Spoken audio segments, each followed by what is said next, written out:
Hello everyone. आज की इस वीडियो में हम कॉम्प्लेक्स इंटीग्रल के बारे में डिस्कस करेंगे कि किस तरीके से हम इंटीग्रेशंस को सॉल्व कर सकते हैं कॉम्प्लेक्स एनालिसिस में। एंड एग्जांपल स्टार्ट करने से पहले हम कुछ टर्म्स देखेंगे parametric curves in the complex plane. So first one is line that is z of t is equals to z1 1 minus T plus z2 t। यहाँ पर जो t की वैल्यू है वो माइनस इन्फिनिटी टू इन्फिनिटी के बीच में है। तो आप देखेंगे इफ़ मैंने ये एक लाइन ड्रॉ करी और यहाँ से इसको हम आगे एक्सटेंड कर सकते हैं एंड यहाँ से भी कर सकते हैं। तो ये क्या एक लाइन है जो t की वैल्यू है वो इन्फिनिटी और माइनस इन्फिनिटी इसलिए हमने ली हुई है। लाइन सेगमेंट और लाइन का निकालने का जो वे है आप देख सकते हैं बिल्कुल एग्जैक्टली सेम है, बट जो t की वैल्यू है वो आपस में वेरी कर रही है। क्यों? क्योंकि लाइन सेगमेंट में अगर मैंने बोला तो जो लाइन सेगमेंट है वो उसका टर्मिनेटेड पॉइंट जो एंड पॉइंट है वो किसी पॉइंट से लेकर किसी पॉइंट तक है, मतलब उसको आगे और एक्सटेंड नहीं कर सकते, इसलिए हमने पॉइंट जो है वो 0 to 1 ले रखा है। नेक्स्ट इज़ अगर हम रे निकालते हैं तो रे का क्या मतलब है, एक साइड से तो वो टर्मिनेटेड रहेगी, उसका एंड पॉइंट जो रहेगा वो फिक्स रहेगा, और दूसरे साइड से बट उसको एक्सटेंड किया जा सकता है। इसीलिए जो इसका निकालने का वे है जो टी की वैल्यू है वो 0 to इन्फिनिटी है। Next is circle. सर्कल में अब क्योंकि एंगल्स की बात होगी तो हम यहाँ पर टर्म्स आ गई कॉस टी साइन टी की, या फिर हम इसको चाहे तो एक्सपोनेंशियल फॉर्म में भी लिख सकते हैं। ओके, तो ये काफ़ी इंपॉर्टेंट है, इनका यूज़ अभी हम एग्जांपल्स में करेंगे। तो फर्स्ट एग्जांपल देख लेते हैं। इस एग्जांपल में हमें फिगर गिवन है ऑलरेडी कि किस तरह कहाँ हमें इंटीग्रेट करना है अलॉन्ग, और अगर नहीं गिवन होता तो हमें सबसे पहले बनाना होता है लिमिट्स के अकॉर्डिंगली। हम पहले तो प्लॉट करेंगे कि कहाँ से कहाँ तक हमें इंटीग्रेट करना है।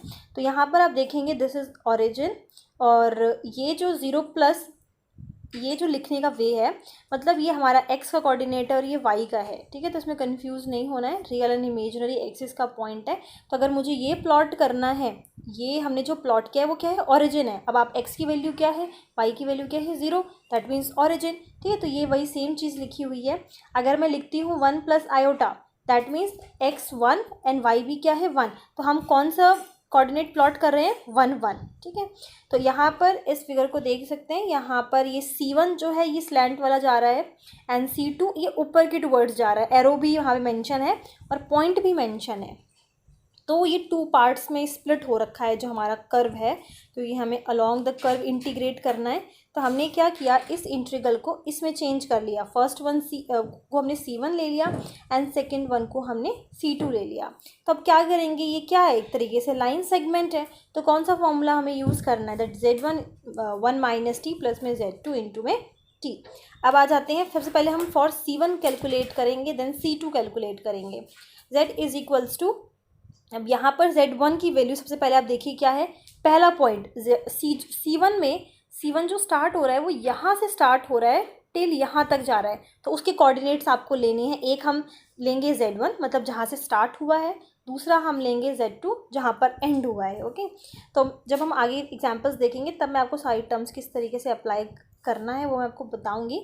तो पहला आप देख लेते हैं, Z1 क्या है, 0 प्लस में 0 आयोटा, तो उसकी वैल्यू पुट कर दी 1 minus t as it is, plus Z2 में देखिए क्या पॉइंट है 1 प्लस आयोटा, तो मैंने उसकी वैल्यू पुट कर दी and T as it is. यहाँ पर अब हम इसे सॉल्व करेंगे क्योंकि ये 0 प्लस 0 आयोटा है, मतलब कुछ भी नहीं, 0 ही आ गया सिंपली। और जब मल्टीप्लाई करेंगे तो भी आपको सारी टर्म्स क्या मिल जाएंगी 0, मतलब ये जो सेकेंड वाला है 1 प्लस आयोटा इंटू में टी, ये बस हमारे पास रह जाएगा। अब आप टी ब्रैकेट के अंदर मल्टीप्लाई करेंगे तो क्या आएगा, टी प्लस में आयोटा टी आ गया। ओके ना, अब हमें क्या निकालना है, ये जो डी जेड है इसकी वैल्यू निकाल लेंगे। जेड की वैल्यू ऑलरेडी हमारे पास है और डी जेड हम निकाल लेंगे। आप देखेंगे कि जब हम ये फॉर्मूला अप्लाई करेंगे इंटीग्रल्स में तो हमें हमेशा किसकी वैल्यू मिलेगी, जेड की वैल्यू मिलेगी, और इंटीग्रेट में हमेशा यहाँ पर डी जेड होगा। तो क्या करना है आपको, सिंपली उसको टी के रिस्पेक्ट में डिफ्रेंशिएट कर देना है। जैसे ही आप डिफ्रेंशिएट करोगे तो क्या आ गया, 1 प्लस में आयोटा, टी की जगह पे 1 हो गया, और यहाँ से क्या कर लो आप डी जेड की वैल्यू निकाल लो सो दैट हम इंटीग्रेशन में बाद में पुट कर सकें। तो यहाँ पे आ जाएगा 1 प्लस में आयोटा एंड डी टी। ये यहाँ पर मैंने x is equals to t, y is equals to t इसलिए लिखा हुआ है क्योंकि अगर आप यहाँ से कंपेयर करके वैल्यूज़ निकालना चाहोगे x और y की तो क्या है वो t है, इमेजनरी एंड रियल पार्ट दोनों ही क्या है टी है। तो अब क्योंकि हमें डी जेड की वैल्यू पता चल चुकी है, जेड की वैल्यू पता चल चुकी है, या फिर आप ये बोलो अगर एक्स और वाई की वैल्यू पता चल चुकी है, तो हम अब अपने इंटीग्रेशन में वैल्यूज़ को पुट कर देंगे।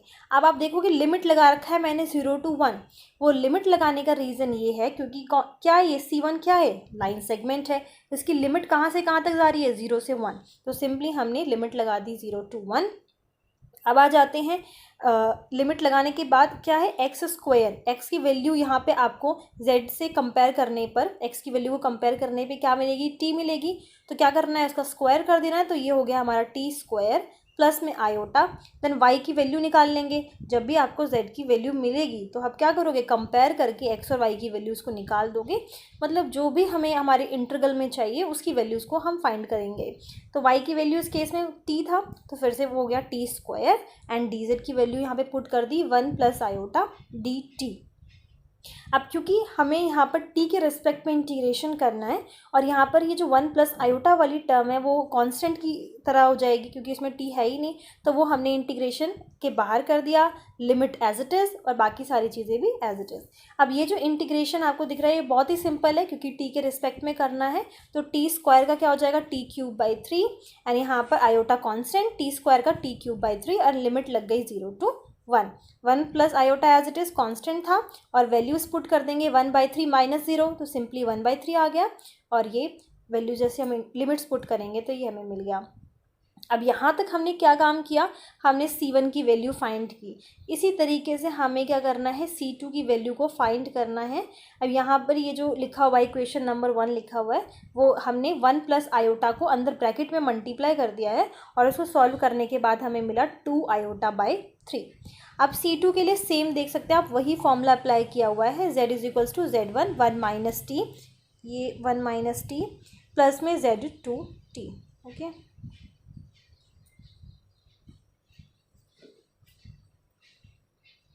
ये है Z2t। अब यहाँ पर अब जो Z1 और Z2 की पॉइंट्स हैं वो चेंज हो जाएंगे। पहला आप देखो अब क्या हो गया, Z1 यहाँ पर 1 प्लस आयोटा हो गया, और लास्ट वाला पॉइंट क्या है, 1 प्लस में 2 आयोटा है, तो चेंज हो गया C2 में। उसकी वैल्यूज़ हमने पुट कर दी। इसको हम सॉल्व करेंगे, ब्रैकेट्स को आप मल्टीप्लाई कर देंगे, टर्म्स ओपन हो जाएंगी, एंड जो भी टर्म्स कैंसिल आउट हो रही हैं उनको कैंसिल कर सकते हैं। मतलब वही सिंपल Z की वैल्यू निकाल ली। अब Z की वैल्यू ये आ गई। अब आप इमेजनरी पार्ट्स को अलग कर लीजिए और रियल पार्ट को अलग कर लीजिए, क्योंकि हमें क्या करना है, एक्स वाई की वैल्यूज़ चाहिए जो भी हमारे इंटीग्रल में है, क्योंकि एक्स और वाई की फॉर्म में है, तो एक्स और वाई की वैल्यूज़ को हमने कंपेयर करके निकाल लिया। देन इसको डिफरेंशिएट करेंगे टी के रिस्पेक्ट में, सो दैट हम डी जेड की जगह पे पुट कर सकें। तो डिफरेंशिएट करने के बाद हमें मिलेगा आयोटा डी टी। जो अब हमें क्वेश्चन में इंटीग्रल गिवन था जिसको हमें इंटीग्रेट करना था, उसमें हम एक्स वाई और डी जेड की वैल्यूज़ को पुट कर देंगे। अगर आपको कोई भी ऐसा टर्म दिखता है जो कांस्टेंट है, जिसमें टी नहीं है, उनको आप बाहर कर सकते हो। बाकी सबको हम क्या कर देंगे, इंटीग्रेट कर देंगे और लिमिट्स लगा देंगे। आप देखेंगे यहाँ पर जब अपने डी जेड की वैल्यू पुट आप करोगे तो ब्रैकेट के बाहर एक आयोटा है, तो जब वो आप अंदर मल्टीप्लाई करोगे तो ये भी इधर आयोटा आ जाएगा, मतलब ओपन कर लिया है। एंड इंटीग्रेट करने के बाद यहाँ पे लिमिट्स लगा दिए हैं, एंड देन उसको सॉल्व करने के बाद हमारे पास जो फाइनल आंसर आया है वो है आयोटा -7/3। एंड आपको फाइनली अब क्या करना है, जब आपने C1 का इंटीग्रेशन एंड C2 का इंटीग्रेशन सॉल्व कर लिया तो आपस में दोनों को ऐड करना है। तो लास्ट में दोनों की वैल्यूज़ को हमने ऐड कर दिया। C1 का आंसर जो आया था वो था 2 आयोटा/3, सेकेंड का कर लिया, और ये हो गया हमारा फाइनल आंसर। अब आ जाते हैं नेक्स्ट एग्जाम्पल पे। यहाँ पर हमें इंटीग्रेट करना है एक्स डी जेड को, और ये जो फिगर हमें गिवन है कुछ इस टाइप की गिवन है। तो आप देख सकते हैं तीन हमारे पास लाइंस हैं यहाँ पर कर्व की, C1 C2 C3। कर्व से मेरा मतलब ये है कि उसको कितने पार्ट्स में ब्रेक किया गया है, मतलब लाइन सेगमेंट्स हैं, कर्व नहीं है यहाँ पे। सो 3 लाइन सेगमेंट है यहाँ पर, C1 C2 एंड C3। तो इस बार आपको इंटीग्रल्स को 3 पार्ट्स में ब्रेक करना है, C1 C2 C3। सो अब यहाँ पर आप साइन देखेंगे वो क्या है, क्लोज्ड है। कर्व जो है हमारे पास, ये जो रीजन है वो क्लोज्ड है। सो मैंने लिखा हुआ है, जो कर्व की जगह पे आप वर्ड रीजन यूज़ कर सकते हैं, ION। so the region is closed but not analytic, so we can't apply Cauchy theorem. अच्छा, अगर ये जो रीजन है वो क्लोज्ड भी हो और एनालिटिक भी हो तो बाय कोची थ्योरम हम क्या करते थे, हमें इंटीग्रेशन को सॉल्व करने की आगे ज़रूरत ही नहीं, डायरेक्टली हमारा जो आंसर आता था वो होता था 0। ठीक है, कॉम्प्लेक्स इंटीग्रल की एक वीडियो में मैं पहले भी अपलोड कर चुकी हूँ। सो उसमें मैंने ऐसे एग्जाम्पल्स डिस्कस किए थे कि अगर आपका जो सपोज़ करो ये एक रीजन है, आपको दो ही चीज़ें चेक करनी है। पहला ये है कि जो रीजन है वो क्लोज्ड हो, कहीं से भी ओपन ना हो। सेकेंडली, अगर वो एनालिटिक होता है, वेल डिफाइंड होता है, तो डायरेक्टली हमारे इंटीग्रल का जो आंसर है वो 0 आ जाता है। तो उसमें काफ़ी सारे ऐसे एग्जांपल्स थे, तो इसको आप एज अ पार्ट 2 वीडियो भी मान सकते हो, क्योंकि मैंने कुछ चीज़ें ऑलरेडी डिस्कस की हुई हैं। बट क्योंकि ये ऐसा केस नहीं है तो आगे हम सिंपली वैसे ही सॉल्व करेंगे जैसे कर रहे थे।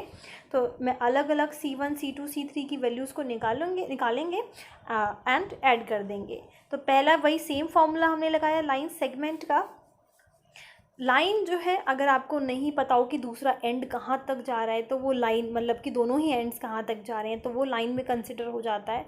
बट मोस्टली एग्जांपल्स जो हैं वो लाइन सेगमेंट के ही हैं कि हमें इसका स्टार्टिंग एंड एंडिंग पॉइंट पता है। तो ये फॉर्मूला सेम ही है। देन हम क्या करेंगे, z की वैल्यू को निकालेंगे एंड बाय कंपैरिजन हम x और y की वैल्यूज़ को निकाल लेंगे।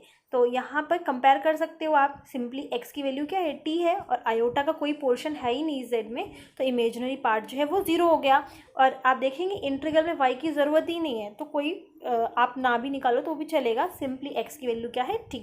अब क्योंकि dz की वैल्यू भी हमें चेंज करनी है तो इसको हम क्या करेंगे, t के रिस्पेक्ट में डिफ्रेंशिएट कर देंगे। वैल्यू को पुट किया, लिमिट हमारी 0 to 1 होगी क्योंकि लाइन सेगमेंट का केस है, एंड इसको इंटीग्रेट कर देंगे। तो यहाँ पर जो z1 है वो कहाँ से, उसका स्टार्टिंग पॉइंट क्या है, 0 0 से लेकर ये जो है 1 प्लस, इसको हम कैसे लिख सकते हैं, 0 आयोटा भी लिख सकते हैं या आयोटा 0 भी लिख सकते हैं। एक ही बात हो गई कि इमेजिनरी पार्ट क्या है, 0 है। तो ये चीज़ आपको समझना है कि इसको हम इस तरीके से भी लिख सकते हैं और इसको हम इस तरीके से भी लिख सकते हैं। ठीक है, ये प्लॉट करने का वे है। अब यहाँ पर C2 के लिए, ये जो C2 यहाँ से यहाँ तक जा रहा है, डायरेक्शन भी आपको ध्यान देनी है। यहाँ पर जो डायरेक्शन बनाई हुई है उसी से आपको पता चलेगा कि आपका स्टार्टिंग पॉइंट क्या है और एंडिंग पॉइंट क्या है। अब अगर आप Z1 और Z2 को आगे पीछे कर देंगे तो यहाँ पर 1 - t एंड t जो मल्टीप्लाई हो रहा है उसमें जो है आंसर में थोड़ा बहुत फ़र्क आएगा। इसीलिए जो इसका C2 का जो स्टार्टिंग पॉइंट है दैट इज़ 1 प्लस में 0 आयोटा, जो यहाँ पे पुट किया है हमने, और सेकंड क्या है 1 प्लस आयोटा, तो ये पुट कर दिया। मल्टीप्लाई करेंगे, टर्म्स को सॉल्व करेंगे, z की वैल्यू यहाँ पर आ गई 1 प्लस आयोटा t, तो कंपेयर करके हम x की वैल्यू निकाल लेंगे दैट इज़ 1। y से अभी हमें कोई लेना देना नहीं है क्योंकि हमारे इंटीग्रल में y नहीं है। dz की वैल्यू निकाली, सब्स्टिट्यूट कर देंगे, सॉल्व किया लिमिट्स लगाने के बाद, काफ़ी सिंपल सा इंटीग्रेशन है, तो आंसर क्या आ गया, आयोटा। इसी तरीके से C3 निकालेंगे। C3 की डायरेक्शन आप देख सकते हैं 1 प्लस आयोटा से ऑरिजिन की टुवर्ड्स जा रही है, तो वो पॉइंट हमने पुट कर दिया। मल्टीप्लाई करेंगे टर्म्स को, dz की वैल्यू निकाल ली, ठीक है, एंड पुट करने के बाद जो आंसर हमारे पास आया है that is -1/2 minus iota by 2। तीनों के जैसे हम आंसर निकाल लेंगे। ये सब मैं इसलिए नहीं बता रही क्योंकि बहुत ही सिंपल इंटीग्रेशन है, t के रिस्पेक्ट में करना है, तो ये आप लोग कर सकते हैं। लिमिट अप्लाई करनी है और फिर हमें क्या करना था, तीनों को ऐड कर देना था। सो हमारा फाइनल आंसर आ गया आयोटा बाई 2। नेक्स्ट एग्जाम्पल देखते हैं। यहाँ पर जो इंटीग्रेशन करना है वो है z² dz का। यहाँ पर ये जो सिंबल बना है वो आपको बता रहा है कि क्लोज्ड है, जो आपका रीजन है वो क्लोज्ड है, और सिंपल ये है तो क्लोज्ड नहीं है, तो ये डिफरेंस तो आप लोगों को पता होगा। सो इसमें क्या है, फंक्शन हमारा एनालिटिक है क्योंकि पॉलिनोमियल है। पॉलिनोमियल फंक्शंस हमारे एनालिटिक होते हैं, चाहे वो z² हो, z³ हो, तो डायरेक्टली ये क्या पता चल गया हमें, फंक्शन एनालिटिक है। एंड कर्व कैसा है, क्लोज्ड है, वो आप सिंबल से ही पता लगा सकते हैं, क्लोज्ड इंटीग्रल है, तो इसका आंसर डायरेक्टली क्या आ जाएगा, 0। ये बी पार्ट है, मतलब ये जो ग्राफ यहाँ पे जो प्लॉटिंग की गई थी पॉइंट्स की वो सेम है, ठीक है, इसी के बारे में हम बात कर रहे हैं। तो ये क्लोज्ड तो है। इस केस में क्या था कि एनालिटिक नहीं था फंक्शन, बट यहाँ पर एनालिटिक है, तो ये क्या हो गया हमारा पॉलिनोमियल इंटीग्रल का आंसर डायरेक्टली 0। इसका प्रूफ भी दिखाया गया है। वैसे तो आपको प्रूफ करने की ज़रूरत नहीं है क्योंकि बाय कोची थ्योरम आंसर हमें पता है, बट प्रूफ के अकॉर्डिंगली भी जो आंसर आ रहा है वो ज़ीरो ही आ रहा है। तो जो ग्राफ है, जो फिगर है इसकी, वो यही है। इसी को माइंड में रख कर आपको सॉल्व करना है। तो एक चीज़ आप जो कर सकते हैं वो ये कि यहाँ पे जो z की वैल्यू निकली थी वो आपको हेल्प कर सकती है। लाइक डायरेक्टली यहाँ पे आपको पता चलेगा t² है, आपको फिर से सॉल्व करने की ज़रूरत नहीं पड़ेगी। तो ये आ गया 1/3। इसी तरीके से c2 की वैल्यू आप वहाँ से ले सकते हैं जो आपने c2 के लिए कैलकुलेट किया था, एंड इसका आंसर आ गया ये।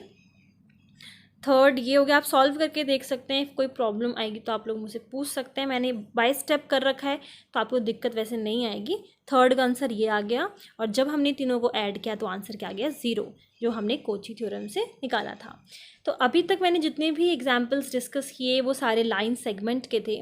नेक्स्ट वीडियो में हम कर्व पे भी आएंगे। आप देख सकते हैं जिसमें सर्कल का फॉर्मूला लगेगा cos थीटा sin थीटा, तो वो मैं आप लोगों को बताऊंगी किस तरीके से हम लोग यूज़ करेंगे इन फॉर्मूलेज़ का। एंड यहाँ से फिर असाइनमेंट नंबर 2 स्टार्ट हो रहा है, और इसके जो फिगर्स हैं जो कैलकुलेट करना है इंटीग्रल्स को हमें, वो थोड़ा सा लेवल अप है। सो वो ये सब हम नेक्स्ट वीडियो में देखेंगे। काफ़ी सारे एग्जाम्पल्स हैं, काफ़ी सारे पार्ट्स भी हैं। सो ये नेक्स्ट लेक्चर में हम समझेंगे। इसका मैं फ़र्स्ट पार्ट बना चुकी हूँ। सो अगर आप लोगों को उसका लिंक चाहिए तो वो डिस्क्रिप्शन में मिल जाएगा।